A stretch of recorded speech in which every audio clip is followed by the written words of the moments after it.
I'm here to tell you that financial freedom is a state of being and a state of mind. And what it really is when it comes down to it is when money's no longer your primary reason or excuse why you would do or not do something. So it's still a consideration. But when it's no longer your primary reason or excuse, you have financial freedom. I like this right here. Insert your definition of success here, because most people have a definition of success that's determined and deemed by society, and especially when it comes to finance. Like, finance uses this term financial freedom all the time, but financial freedom has been bastardized. It's like people think if they have a certain amount of money in a bank account that somehow that's freedom, but I'm here to tell you that financial freedom is a state of being and a state of mind. And what it really is when it comes down to it is when money's no longer your primary reason or excuse why you would do or not do something. So it's still a consideration. But when it's no longer your primary reason or excuse, you have financial freedom.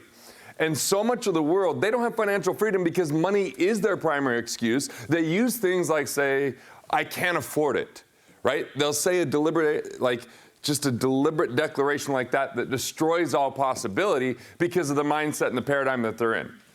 So there's really three main paradigms or mindsets when it comes to money. And the very first one is playing not to lose. Playing not to lose is born of budgeting and lives within scarcity. Budgeting is always about scrimping, sacrificing, saving, and delaying, and it ultimately sucks because instead of thinking about production, it leads us towards reduction. And I'm not saying that it's not important to be mindful about your cash management. I'll give you an infrastructure that allows you to do it more automated so you don't have to use that energy and that thought process just on saving. But instead, you can use it on value creation, service, and solving problems.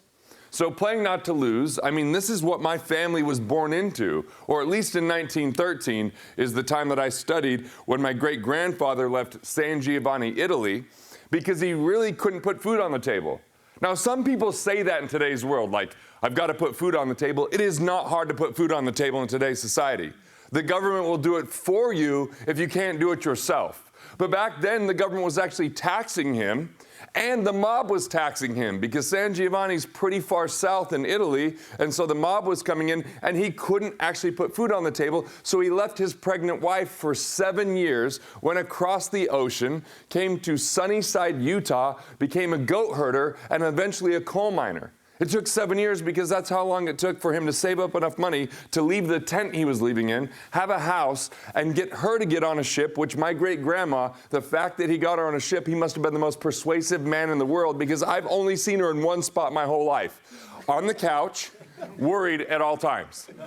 Like whatever things about health, she defied all of them. She took Valium all the time, she never moved, and she was stressed. I think that those three things sound like death, but she made it to 103.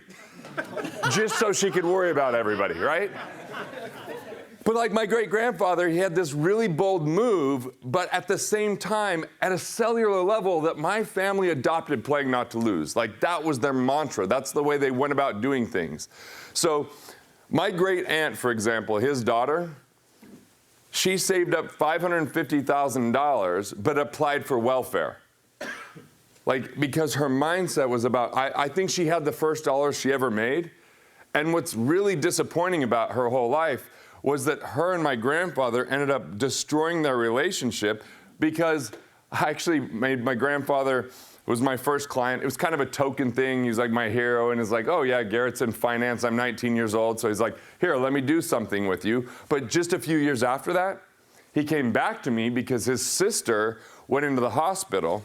She wasn't doing very well. And the way that Italian family worked is they kind of gathered all the stuff and put it in one account. It happened to be in her name. And all of a sudden, if she went into a nursing home or some type of care, all that wealth could be destroyed and lost.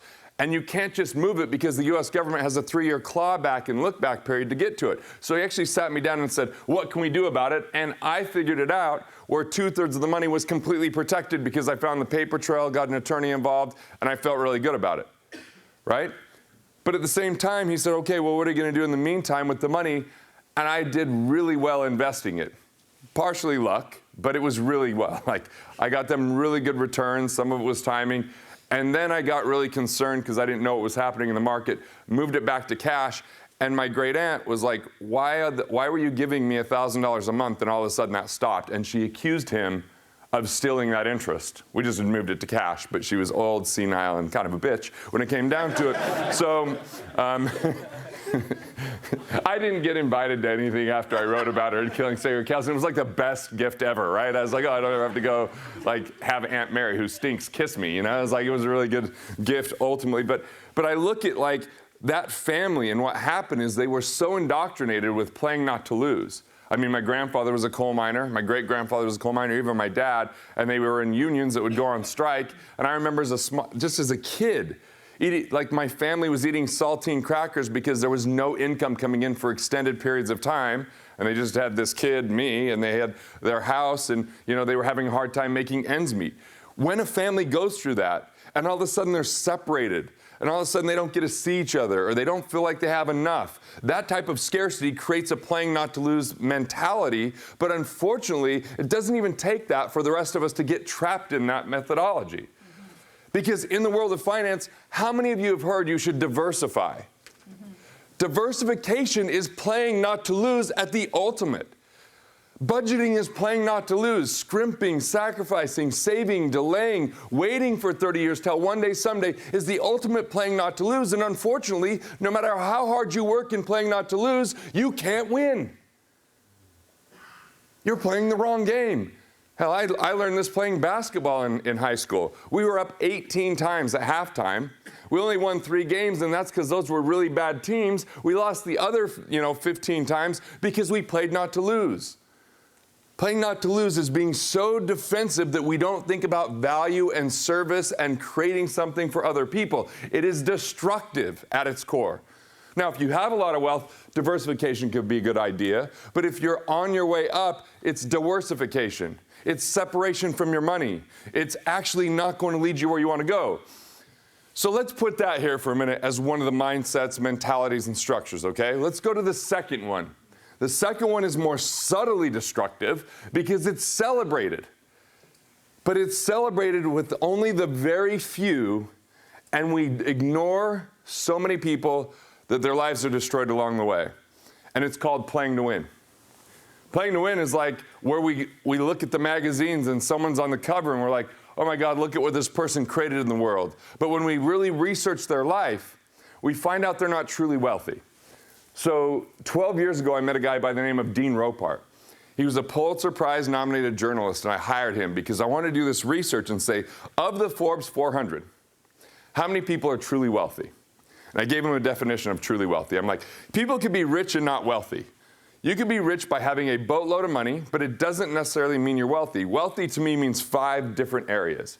Now, you've talked about it within Full Circle. It's something you already know, so I can be brief about it. One, it is money, because unless you're going to have a loincloth and live in the mountains with a bow and arrow, money's really useful, Number 2, soul purpose or purpose. Soul purpose to me is your values, it's your abilities, it's your passions combined for the highest context of who you are and as a human being to deliver in this world. That's your soul purpose. The third thing is your mindset. You've talked about it. You've understood that. Tom eloquently presented that. The fourth thing is your health. We got a lot of doctors in the room, so we know how important health is. I love that proverb that says, someone with their health has 1,000 dreams, someone without has but one.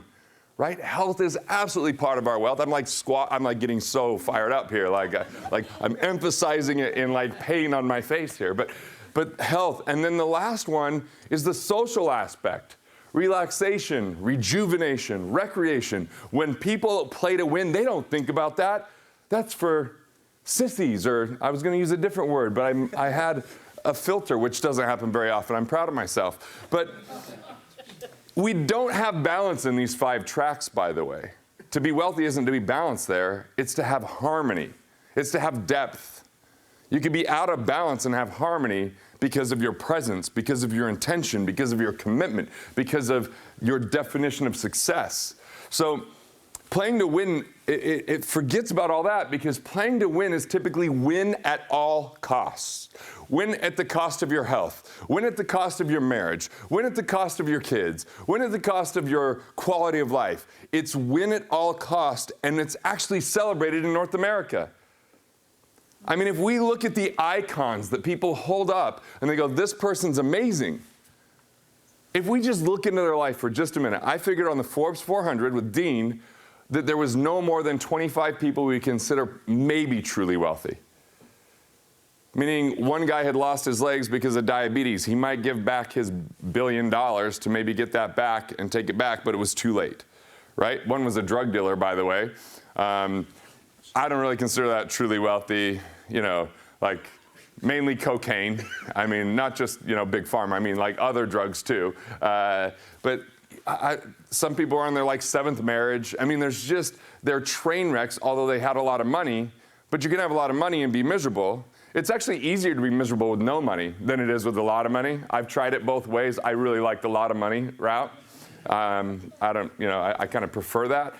But this truly wealthy concept is just neglected in play to win because people are playing a game that's not worth winning. Like they're not asking, is the juice worth the squeeze? Because they get caught up into a one-dimensional, I'll do whatever it takes, and the rest of the world, the people that are most important to them, don't ever get them. Like I think about someone in Utah that's created a lot of value in my life. His name's Larry Miller. He got diabetes, lost a leg, ended up dying, and all I heard about from the time that he went to the hospital till the time he died is that he was sick with regret because of how he spent zero time with his family and how much animosity there was there. Even though he brought the Utah Jazz to Utah, he built an amazing, arena. He built a speedway. Like he did so many things in business because it was play to win, play to win, play to win. Health sucked, family sucked, dead. You don't get a second chance to build a life you love and create a legacy that lasts. His legacy within his family will consistently be something where they miss him, not from a sense that he's gone, but they always missed him. So really playing to win is dangerous because it's where high risk equals high return lives.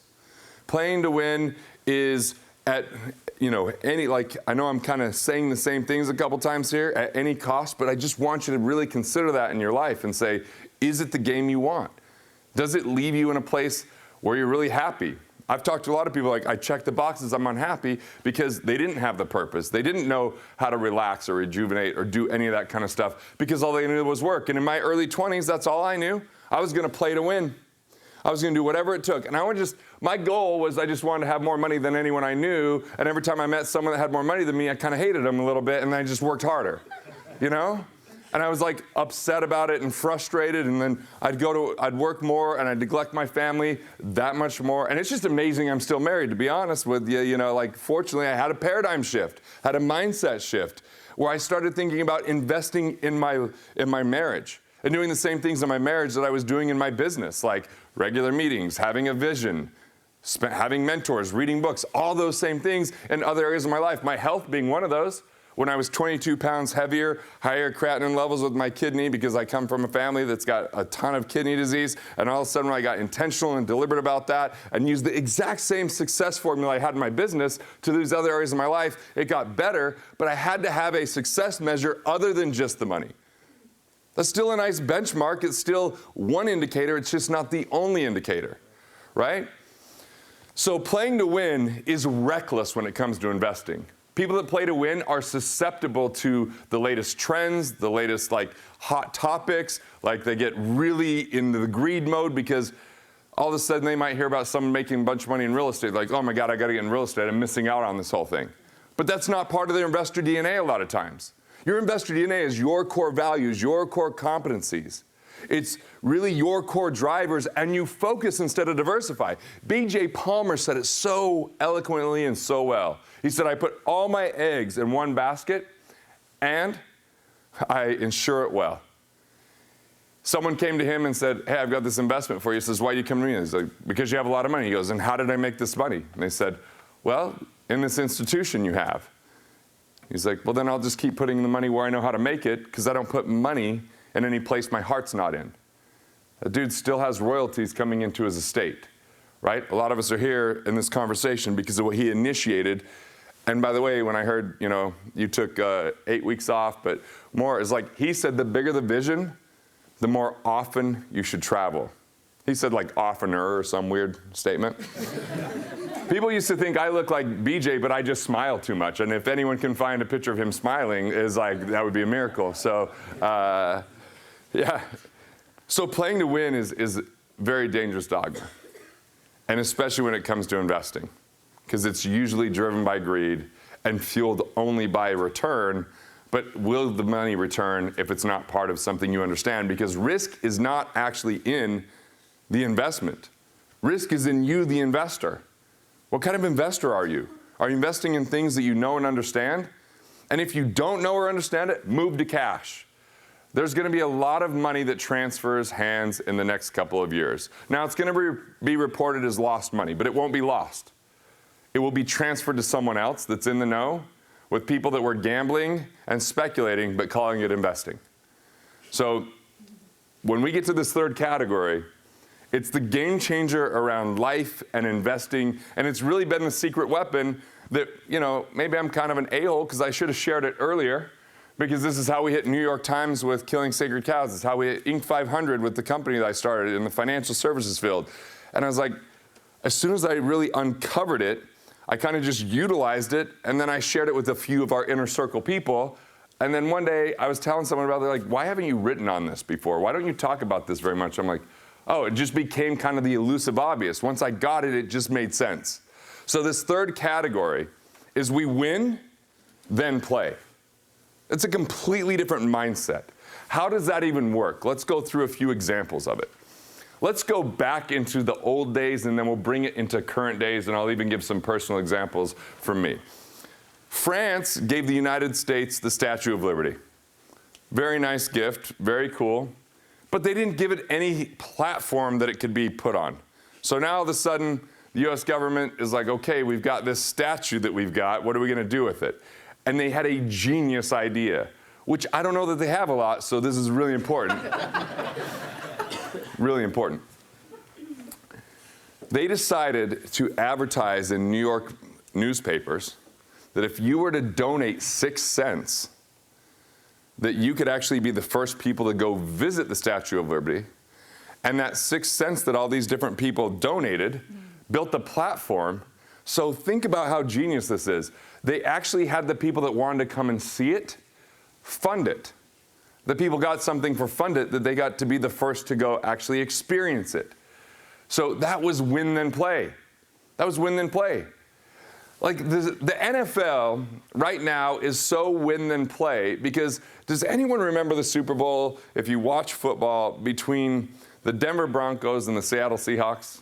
I remember it because that was the time where my son became a turncoat. He left the Chicago Bears because he thinks they really suck, and we as a family like torture, so we continue to support the Bears. And he became a Seahawks fan because they beat Denver by so much that it was a horrendously boring game. But the NFL didn't make less money. They had already pre-sold all the tickets. They had already had all the concerts planned. They had already sold the TV rights before the game was ever played. They won first, then played. Like when it comes to investing, how do you win first, then play? You make money on the buy, for example. When the market goes down, which it has to go down, otherwise I'm retiring from this game. If it doesn't go down by the end of 2020, I'm not speaking on finance anymore because there's nothing that makes sense in the financial world at that point. Hype can bring the market to the level it's been at to a certain degree, but the fact that in history we've never seen these types of price to earnings ratios. If we go back to pre-2008, we haven't seen these kind of debt ratios ever before. And by the way, there's only been one time in history in the United States, I know we're in Canada, but I'm using the United States for this one, where we've had a longer period of time without a recession. And that just came with the Great Depression right after that time, by the way. So I think there's going to be a lot of wealth transferred, even though the news is going to report it as wealth that's lost. Money doesn't evaporate, it goes into other hands. It leaves one place and goes to another place. Are you going to be the one that actually collects that money, or has it collected from you? Well, win then play is going to be the game, because when the market goes down substantially, that's when you can make money.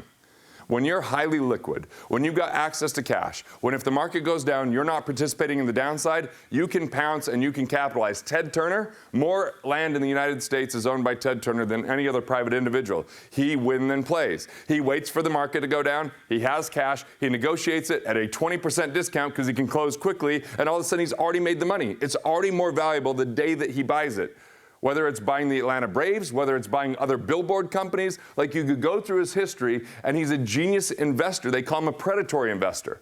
Now, I'm not asking you to be a predator where you're preying on the weak or the people that are unfortunate, but where you're going to provide a lot of return is when other people need liquidity. So if you don't know why you're earning money, what your exit strategy is, who your fund managers are, how it's benefiting you, you're not investing, you're gambling, move to cash. I'm being very bold about that because I don't want you to regret it down the road when you didn't listen. When you're like, he's extreme, it's gonna be fine. Okay, I'll bail you out at that time if you need it. Just go ahead and call me.